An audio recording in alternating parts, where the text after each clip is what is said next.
मित्रांनो, देवदर्शन पार्ट 2 या ब्लॉगमध्ये तुमचं स्वागत आहे। मागच्या व्हिडिओमध्ये तुम्ही बघितलंच असेल, आम्ही जगद्गुरू तुकोबारायचं दर्शन घेण्याकरिता देवमध्ये आलो होतो।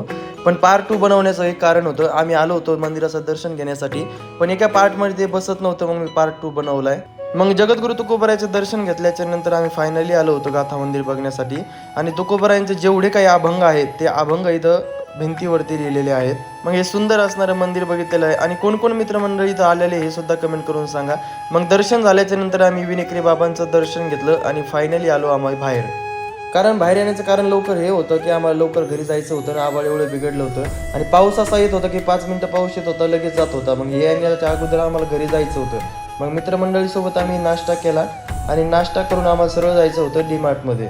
कारण आमच्या मित्रमंडळींना गावाकडे जायचं होतं, मग त्यांना काही सामान घ्यायचं होतं। मग आम्ही सामान बघतच होतो आणि सामान बघता बघता आमच्या मित्राला लगेच चॉकलेटचा बॉक्स दिसला आणि ते बघत असताना आम्ही आलो कपड्याच्या सेक्शनमध्ये आणि ते कपडे बघतच होतो। लगेच आमच्या मित्रमंडळींनी सांगितलं तुला एखादा ड्रेस घ्यायचा असेल तर घेऊन टाका। मग आम्ही फायनली 3 शर्ट घेतले आणि शेवटी आलो आम्ही बिल करण्यासाठी।